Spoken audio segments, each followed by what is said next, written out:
What is going on, everyone? Today is Sunday, December 21st. We are live week 16 in the NFL. We have our top 5 games on the slate for today. We're going to end things off with Monday Night Football tomorrow night. Leave all your questions, comments in the chat. We were having some technical difficulties last week with the chat, so leave any of your questions in there. We'll be sure to get to those this week. We'll start out with our first game on the slate, with the Los Angeles Chargers heading to Jerry's World to take on the Cowboys. The Cowboys are a favorite here. Over under at 1.5. Over under, or the spread is 1.5. Over under is at 50.5.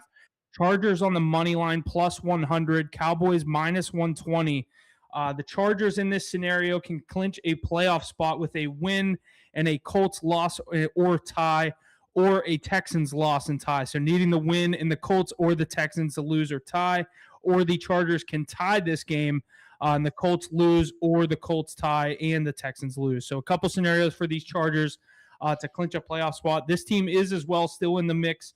It's kind of a long shot, but for the 1 seed, for the 2 seed, they could possibly still win that division in the AFC West. They do still play those Denver Broncos to end the season in a few weeks. But in this game specifically, I think the Chargers get a much-needed win. One thing I do like in this game is George Pickens to have a good game. I think he will get back to what we saw from him of early on this season, the form where he looked like one of the best receivers in the NFL. He's plus 140 to score an anytime touchdown today. I expect a lot of receptions, a lot of looks going his way. CeeDee Lamb as well sitting there at plus 105. I like the Cowboys to put up a lot of points.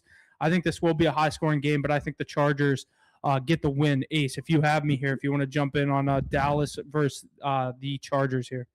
Yeah, I think this is a pretty good game here. This Chargers team with some big wins as of late, and Justin Herbert starting to get back to form like he was at the beginning of the year.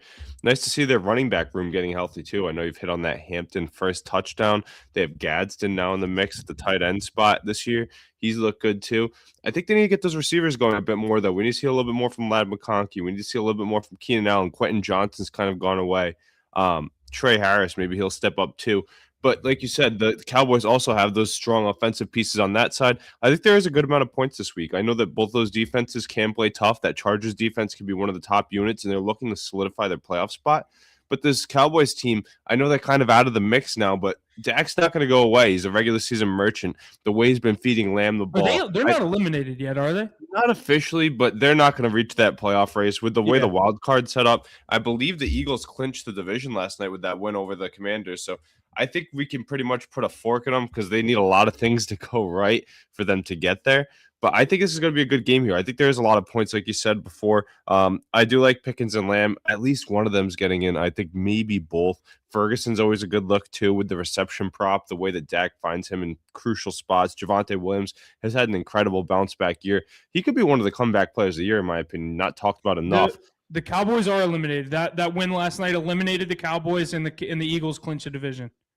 Yeah, that makes sense. I mean, just those too many drop games early in the season. The tie hurt putting them back too. The Cardinal game on Monday Night Football. Yeah, like this team just couldn't put it together this year, which is sad to see because first-time head coach Schottenheimer dropped it in there. They actually overperformed a lot of people's expectations. The offense looks pretty good too, and they're going to be set up for the future as long as they keep Pickens around. But yeah, I'm going to say Pickens and Lamb both get one here. I like Javonte to score 2 his 3 touchdowns. Brendan Aubrey pins a pair, which is a lot to do against the Chargers defense, but I think that's 27 for the Cowboys there. But I think the Chargers are able to put up 30 plus here on this Cowboys defense. Look for Justin Herbert to have a strong day, both in the air and on the ground, feeding a lot of different guys. I think Gadsden's definitely a lock to score a touchdown this week. Fire him up if you got him in the fantasy championship or semifinals. Absolutely. We'll get into our next game. Some divisional, ties on the line here in the NFC South with the Bucs and Panthers. These two teams both sitting at 7-7, leading their division at 500. The Panthers are at home here, getting 3 points, over under 49.5. Panthers on the money line plus 130. Bucs minus 155. The Panthers have been very good as underdogs. They're not good when they're favorited. I think they're some stat of 0-5 or 0-6 when they're favorited this season. So a lot of these signs point to when they're dogs, take them. When they're favorites, avoid them. I do think these teams split their divisional series at home. I'm going to take the Panthers here to pull this one out. The Bucs can still win this division with if they lose this one, they just have to win out. The Panthers have Seattle next week, so you got to think they'll drop that one. And then week 18 in Tampa Bay, I think Tampa Bay wraps things up for the NFC South. But today I am going with the Carolina Panthers on the money line.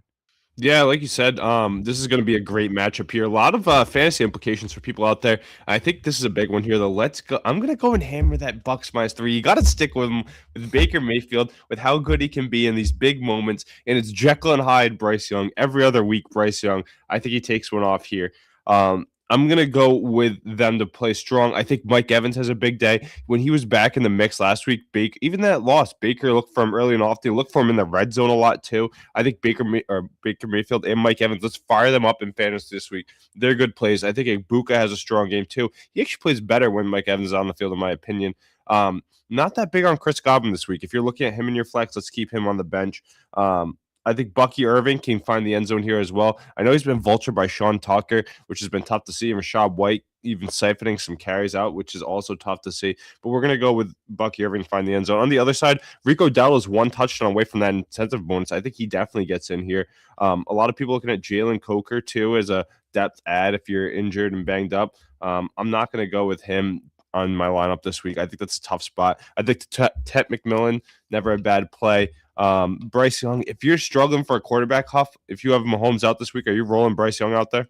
I think this Bucks defense hasn't been anything, to it's not special. Be scared of, especially recently. They've been letting up Kirk points, Cousins, losing games. yeah. I don't think it's a bad play at all, especially the way the Panthers have played at home. Divisional matchup scares me. I think it will be a lower scoring game. The 45.5, if I had to lean away, I'd say under just because it's divisional. But you pointed out Dowdle. That's one of my – I do like him to score today. I'll probably be on his anytime. I might sprinkle the first as well. He's plus 110 on anytime, at least on MGM, and then plus 750 for the first, tied with Bucky Irving as the favorite. Yeah, I love Rico Dowdle here. I like Mike Evans, like I said, too. I think he gets in the end zone this week. I think he has a big day, a lot of receptions, too. A couple quick ones from the chat. I saw people asking earlier. Give us some plus 100s, stuff like that. I think Mike Evans is going to be a plus touchdown we could throw on the card. So if you're looking to tell that, people asking Herbert or Knicks, I'm going to go with Justin Herbert here. I think against that Dallas Cowboys defense, he does have a strong day. Also going to go with him over Stroud. I know that Stroud's playing the Raiders today, but I think the defense carries and the Stroud doesn't have to do too much for them to blow them out, really. I think they win the game handedly. The chat's not showing up for me, so if you want to just keep spearheading anything we get there, go. Yeah, someone's saying Dak Prescott more than 250 yards. I think definitely. I think he's going to keep going. Someone's saying Steelers in the chat today. I'd stay away from them. That's a tough Lions team that's looking to win their division on the road too. And the Steelers just won a couple of big games in a row.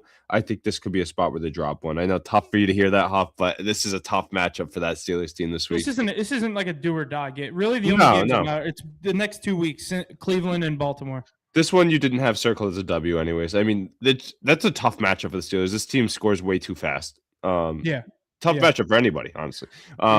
Couple other ones here. Pitts or Kelsey? That's a great question. But without Patrick Mahomes, I'm going to stay away from Travis Kelsey. I know it could be his last season this year, right? So he's only got a couple more games. Do we keep him? I don't think so. But I'm going to go with the way Pitts is getting used in Atlanta right now. Kirk Cousins, I think you got to go with him. Drake London might be back in the mix this week, which could steal a lot of targets away. We know how Kirko feeds his top coverage away from him, though, too. It could be even more. I'd still stick with Pitts, I think. You can't deny what he did last week. He's not going to go no donuts this week.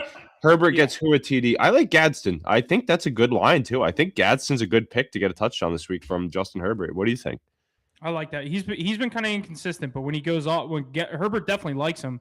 But I feel like he gets a lot of those targets, and they get down near the goal line. He doesn't always get the. Yeah, he's not a goal line guy, but he gets some nice longer touchdowns. I think against the Cowboys defense, it's going to be enough to go around. I like him. I think it's good value. Yeah. Last one before our next game here. I'm going to grab my charger while you introduce the next game, too. It's Ibuka or Jalen Warren at the flex. They both have something to play for. Jalen Warren's never bad because he's so heavy volume. And I think there's a lot of points. But Gainwell's slowly taking over a lot of these touches with Rodgers. He likes him in the receiving game. Warren scores a lot, though. Yeah, it's tough. Who is the other option? Mike Ibuka. It's tough to sit him. I think in a must-win game, Baker airs the ball out. Let's go with Ibuka. I'd go with Ibuka, yeah. It's tough to say, though, just because Jalen Warren's definite volume, But Ibuka, PPR league, too, if you're in a point or a half-point PPR. I sat Warren for Dowdle in my championship, but I just am loaded at running back. Yeah, let's go with Ibuka. I think he has the higher ceiling in this play. Yeah. And then we'll slide into our first 4 o'clock game, 4:05 out west in Mile High Stadium. We have the Jacksonville Jaguars heading to Denver to take on the Broncos. The Broncos are 3.5-point favorites. Over under at 47. Broncos on the money line minus 185. Jags plus 154. The Broncos can clinch a 1 seed in the AFC this week. If the Broncos win, the Chargers lose, the Patriots lose, and the Bills lose. I guess the Chargers can lose or tie. The Patriots have to lose. The Bills have to lose or tie. Not going to happen this week. Bills are playing Cleveland. We both like the Chargers in Dallas. So I think it's going to be a tough scenario for them to clinch that 1 seed this week. But in this game, I love the Broncos minus 3.5 here. I think their defense shows up big on their home field. I know this Jaguars team has been very fun, very pesky. ETN has been having a good season, kind of a resurgence here in that name again and the stats that he's had under Liam Cohen. I like the Broncos, though. I love RJ Harvey to get in the end zone. I love the Broncos to cover this spread. I'll be on Denver minus 3.5.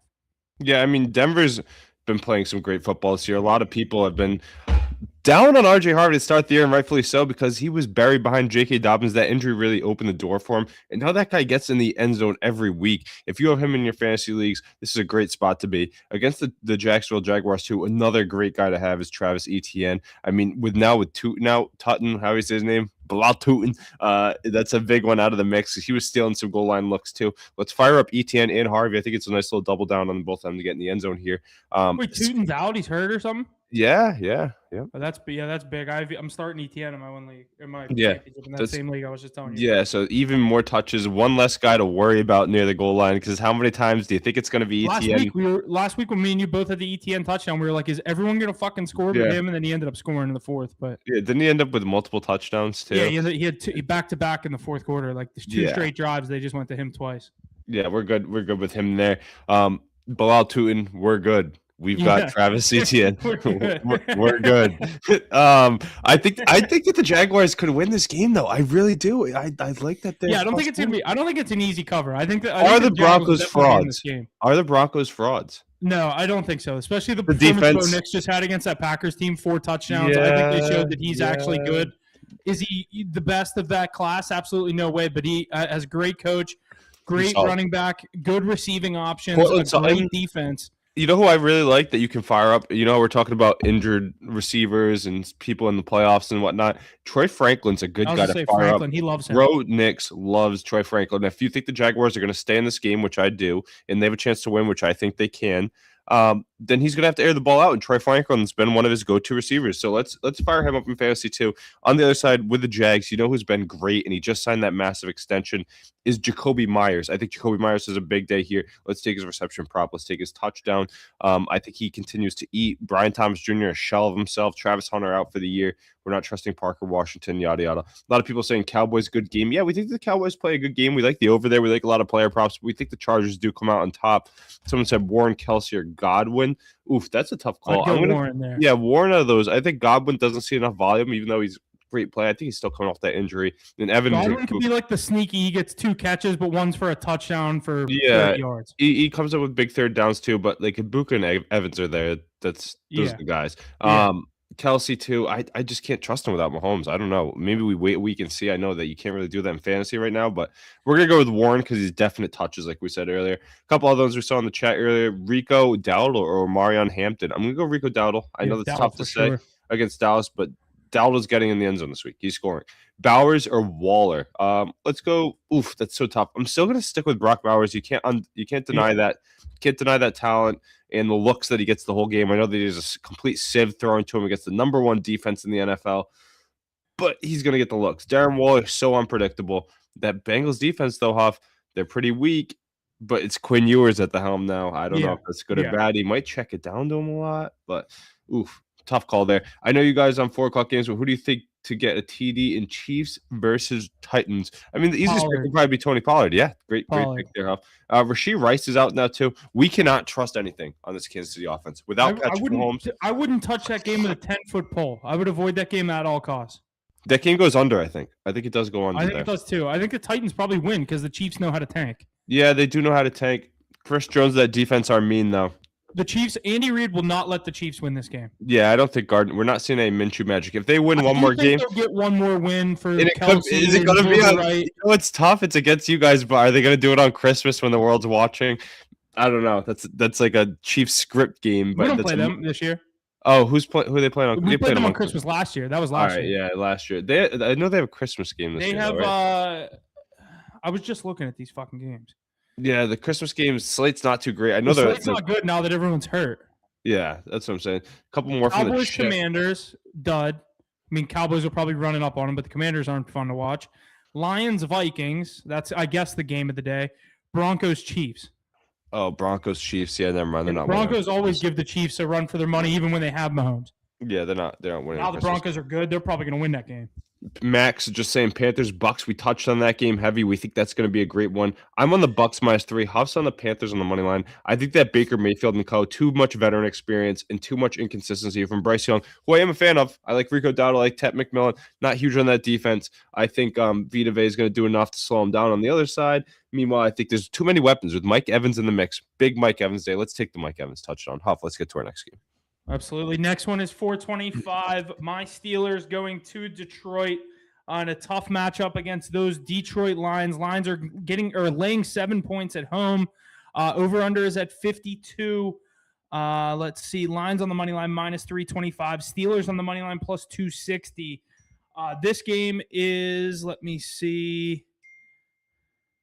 Lions with a win get a massive boost in playoff probability. With a loss, substantial plunge in the playoff odds as they would likely need some help in week 17 or 18. Lions need a win here. This is obviously, written on the wall. Everyone thinks the Steelers are in a tough spot here.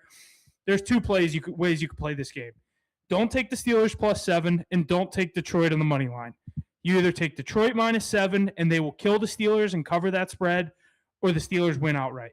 I don't see any value in +7. I don't see any value in the Lions on the money line. I think if you like Detroit in this game, take the number. They will cover it if you like Detroit. If you like the Steelers, all the values on the money line. If the Steelers are in this game, it's a close game late, whatever it is. We make the Lions play our kind of game. It's a 20-17 kind of game. It's been ugly. A couple turnovers from Goff, or you get Gibbs, or you've been boxing up Gibbs, whatever it might be. The Steelers are going to find a way to win that game. If they come out and it's 14-3 in the first quarter, Detroit's buzzing on all cylinders, Gibbs has 80 yards rushing in the first quarter and 2 touchdowns, it's going to be a long day, and Detroit's going to cover that 7. So I just don't see where I think it's the value is either you take the Lions -7 or the Steelers on the money line. I'm not going to be taking either. This game's kind of playing with house money, like Ace said. This is one you have marked as a loss on the preseason calendar anyway. The Steelers basically need to focus for next week and the week after. They can, get themselves some help with a win here. But I think the value is taking the Lions -7 or the Steelers to win this game. So yeah, I think this is good. Yeah, I just had some technical difficulties there. Sorry, boys. But we're back live here from the phone talking about this Lions and Steelers game. I mean, I think there's a lot of points for the Lions here, which is tough for that Steelers team to keep pace. Look for Jahmyr Gibbs to continue to be strong. He's been an absolute weapon this year. Potential top 3, top 5 receiver in the league. Amon-Ra St. Brown. That guy is unstoppable, Huff. Is there going to be an answer for Amon-Ra today? I hope so. Did you hear what I said, though? I said I think the value here is you either take the Lions to cover or the Steelers to win. I don't think there's any scenario where the Steelers will cover 7 and not win the game. Yeah, I think if they're in the game, they'll steal it in classic Steelers fashion. But if it's 14, I said there could be 2 ways to bet this game. It's either going to be 14-3 Detroit at the end of the first quarter, and Gibbs has 100 yards rushing and 2 touchdowns, and it's going to be a long day for the Steelers, and the Lions will cover 7. Or we get a couple turnovers from Goff, hang around in this game, and they'll find a way to win. I don't see the value in Steelers +7. I think it's either you take them to win or you take the Lions -7. Yeah, I'm taking the Lions -7 here. I think that they put up too many points. There's too much for them to keep up with. This isn't fitting into a Steelers script. The Steelers to win this game would need it in a prime time. They would need it back home. They need some cold and snowy weather, but it's in the Dome in Detroit in the middle of the day. I think that the weapons are going to be firing on all cylinders. I'm taking Amon-Ra and Gibbs just get in the end zone. We just saw a big game from Puka Nacua for those of us in fantasy championships and semifinals. I think Amon-Ra has a chance to do the same here, potentially with Gibbs too. I think one of them puts up a massive day here. Let's take them both to get in the end zone.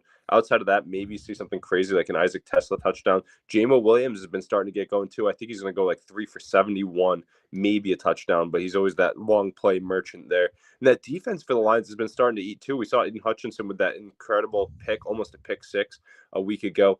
Yeah. I think they're going to be giving fits to Rodgers, which is going to be tough too. We can fire up Warren, like we said. I'm going to fire up Warren and Metcalf. Those are the only two guys I'm playing in fantasy. I don't think you need to temper expectations for Metcalf either. If they're going to be playing from behind and they're playing against a high-flying offense, they're going to have to throw the ball a lot. Let's go with him. And another strong play, Chris Boswell, best kicker in the AFC, in my opinion. Kicking in the dome today. I think he's going to hit a couple 50-plus yarders off. Yeah, if they're not making one on Monday Night Football, I took that bet too. I know you had that on the card. I took that. I had a same game parlay when I was at the game. It was Steelers to win. I raised the under a little bit, a pick, and Boswell over 1.5. And he didn't even get an opportunity. I thought the Steelers to win was going to be what fucked me, or like the 2 interception, not the Boswell field goals. I thought for sure in that kind of weather they were going to be kicking. Yeah, but you guys were just getting too many touchdowns, just putting points up on the board, and the Dolphins showed their true colors there too. Yeah. All right, we'll slide into Sunday Night Football involving your Patriots going to Baltimore. You and your brother having a head-to-head matchup here with the Patriots and Ravens. Ravens are the favorite, -3, over under 49. Ravens on the money line -180. Patriots +150. Vrabel off a loss does scare me here. I do think the Patriots will handle business here. My favorite play on this game is the under. I think the Patriots defense is able to get to Henry, limit what he's able to do. We know Lamar hasn't been himself the past few weeks, so I like the under 49. Let me know why you think the Patriots are going to win this one. Yeah, a couple of interesting trends here. One thing, Huff, to note, the biggest thing I think is that the Patriots are undefeated on the road this season. That's a massive thing that you can't overlook. They have not lost a game when they've been on the road this season. They've been in tough environments on primetime games before. They went into Buffalo and they beat Josh Allen on his home turf. Now they get to go down to M&T Bank Stadium in a must-win spot for a Ravens team that doesn't look like itself. Lamar Jackson isn't playing up to snuff. The weapons around them aren't producing. They're not giving Derrick Henry the ball enough, and their defense has been not what it's expected to be. Kyle Hamilton questionable. I think he does suit up. That guy's always got the Q tag. Roquan Smith. They need him.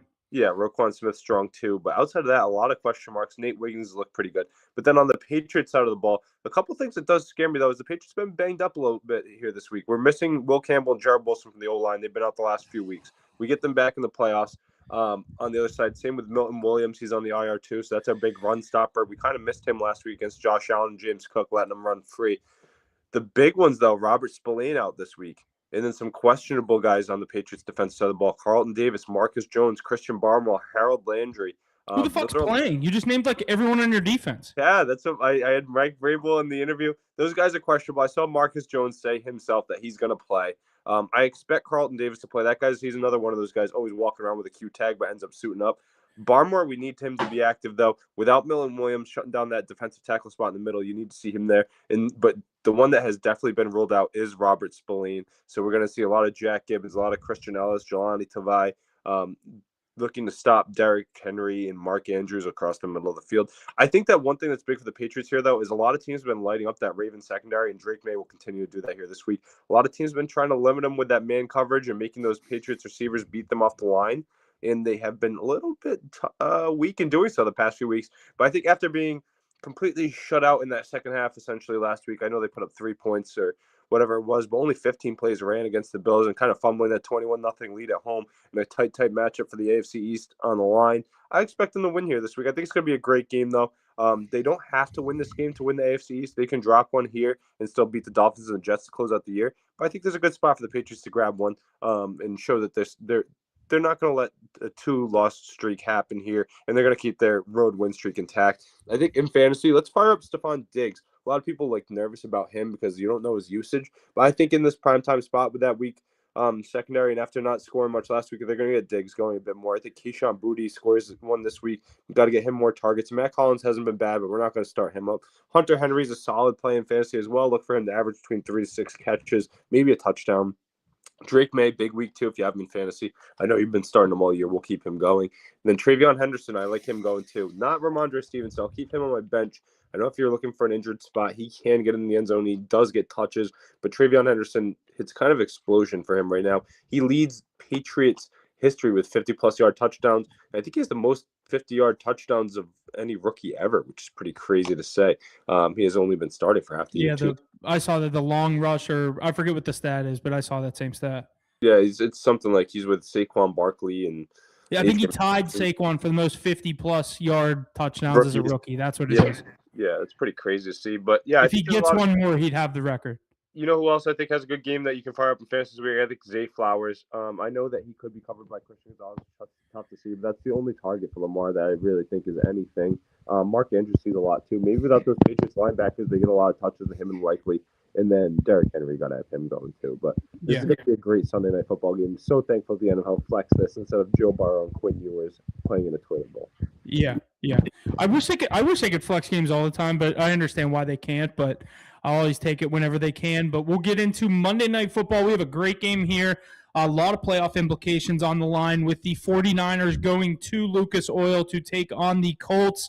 The 49ers can clinch a playoff berth with a win here. The Colts, a win helps them a lot. Needed. Not necessarily needed, but, pretty big for their chances of making the playoffs as a wild card. Loss doesn't kill them, but they would need some help from other teams. With that being said, the 49ers on the road are laying 5.5 points, over under at 46.5. 49ers on the money line, minus 250. Colts plus 200. I'm going to go with the 49ers here, minus 5.5. I think they handle business. I think Phillip Rivers had his fun in that cover against Seattle, a field goal game. It was a field goal fest for both teams. The one touchdown coming from, I believe it was Alec Pierce. I don't even think it was Jonathan Taylor that Phillip Rivers ended up connecting with. But I think the fun's over for the Colts. I think their playoff hopes kind of diminish here. And I think the 49ers punch their ticket and cover 5.5. Yeah, I like the Niners to win here. I do think the Colts have a chance to cover. But Brock Purdy, since he's come back healthy with Jawan Jennings and George Kittle and Christian McCaffrey, they've looked very strong. Shanahan has them rolling. But you know what's the big story? Without Bosa and Warner, Robert Saleh coming back home in San Francisco has had that defense absolutely buzzing. For a unit with not a lot of big names now, they've been still playing some great football, and I attribute that to the defensive coordinator. They're going to be giving trouble to Phillip Rivers. But the fact that it's at Lucas Oil Stadium definitely helps out. Look for Jonathan Taylor to stay strong. Do you see how often he was getting the ball last game? It'll be the same thing here. Tyler Warren, another week to get on the same page with Phillip Rivers. I think he's going to have a strong game once again. I like this Colts team to cover, though. I think they do. I think Phillip Rivers doesn't win a game when he's back. It's not going to be this week. I think it was the right move to go out and get him because look at what he did last week. Didn't do too much, but he kept them right there in the game. They had a chance to win. It just wasn't. It wasn't pretty. You can't say it was pretty.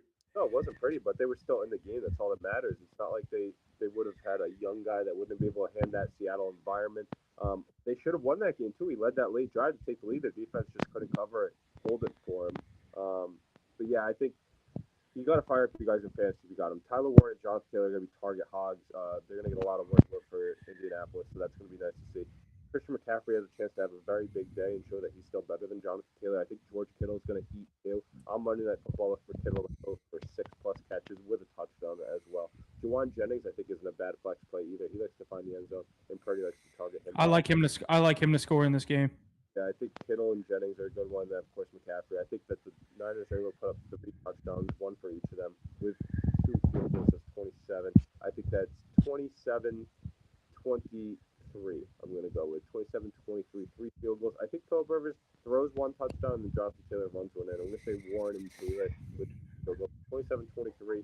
It's a backdoor cover for this Colts too. But I think it's a big game. But the Niners come out on top, and they're one of the most untalked about teams in the NFL. Is it because they have no Bosa and Warner? But I think they could push for a lengthy stuff run. Not a team you want to see in the first or second round. Yeah, definitely. But yeah, we'll get into that's our 6 games on the slate, our 5 for today, and then Monday Night Football.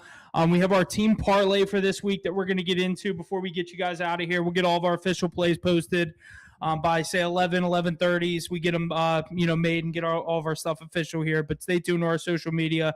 Hit the books.pod on Instagram. Hit the books_pod on Twitter. That's where you can also catch this team parlay. We are going with the Tampa Bay and Carolina over 36.5 on an alternate over.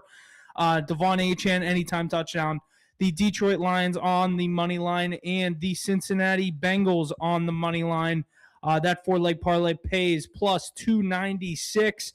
It's been a couple weeks since we greened out a parlay after starting the season pretty hot. I think we're still like 7-8, so we have a good record, but we were sitting above 500 there on parlays. So looking to get back to that this week.